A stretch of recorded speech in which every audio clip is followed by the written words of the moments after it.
আজকের নবান্ন থেকে আজকের বৈঠক এটা ঐতিহাসিক জায়গা। ডক্টর শ্যামাপ্রসাদ মুখার্জির নেতৃত্বে 1946-এর 4 এপ্রিল থেকে 6 এপ্রিল 6 এপ্রিল এখানে পশ্চিমবঙ্গেও ভারত ভুক্তির রেজুলেশন পাস হয়েছিল, যার মূলে 1947-এর 20 জুন আমরা বাঙালি হিন্দুদের হোমল্যান্ড পেয়েছিলাম এবং আমাদের পূর্ব পাকিস্তান অর্থাৎ পাকিস্তানে তদানীন্তন আজকের বাংলাদেশে যেতে হয়নি। আমরা পশ্চিমবঙ্গে ভারতে বসবাস করছি। আজকে বাবা তারকনাথের দর্শন করতে পারছি, বাবার মাথায় জল ঢালছি, প্রণাম করছি, কপালে চন্দন লাগাতে পারছি। ঐতিহাসিক জায়গা। এখানে আমরা তারকেশ্বরে যেহেতু ডক্টর শ্যামাপ্রসাদ মুখার্জি রেজুলেশন নিয়েছিলেন সেই জায়গা এবং সামনে 20 জুন এটা নিয়ে আমাদের কিছু পরিকল্পনা আছে। যেহেতু আগামীকাল ক্যাবিনেট আছে সেহেতু ক্যাবিনেটের আগে আমার পক্ষে মুখ্যমন্ত্রীর পক্ষে কোনো সিদ্ধান্ত ঘোষণা করা ঠিক নয়।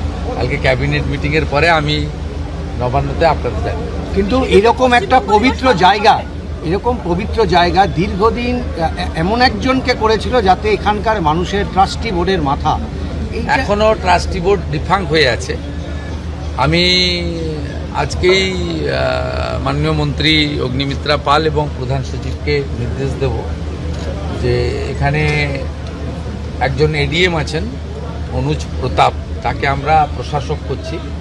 যেহেতু শ্রাবণীমালা সামনে, শ্রাবণীমালাকে কেন্দ্র করে এবারে সরকার এই বাবা তারকনাথের তারকেশ্বরের যে পবিত্র ভূমি, এর যে শ্রাবণীমালায় যে ভক্ত আসেন, তাদের জলযাত্রীরা আসেন, তাদের সুবিধার জন্য একটা বড় ব্যবস্থা নেওয়া হচ্ছে।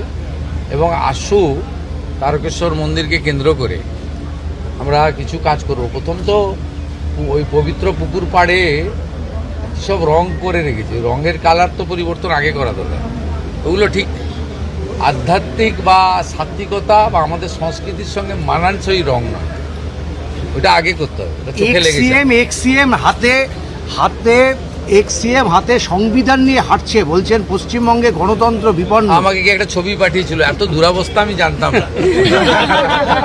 এত দুরাবস্থা, এক ঝুড়ি লোক, 150টা লোক আসেনি। আপনারা তো সাংবাদিকরা গেছেন 200 জন মতো, আপনার 200টা সাংবাদিক না থাকলে তো আর করুণ অবস্থা।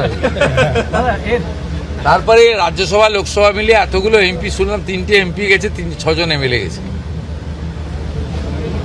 ও দলটার অবস্থা ফলতার মতো হয়ে গেছে।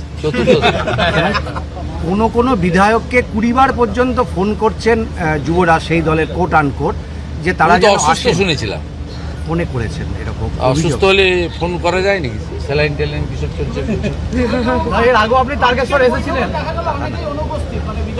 আরে আমি তারকেশ্বর ধামে একবার নয়, রাম মন্দির মাথায় নিয়ে খালি পায়ে হেঁটেছি গোটা তারকেশ্বর। এর আগে পাথর বৃষ্টি হয়েছিল বিজেপির র্যালিতে। আপনি জানেন না, এখানে যেদিন ওই যেটাকে লোক হারিয়ে দিয়েছে 31,000 ভোটে, ও রাম মন্দিরকে অপমান করেছিল, আমি খালি পায়ে গোটা তারকেশ্বর শহর আমার হাঁটা আছে।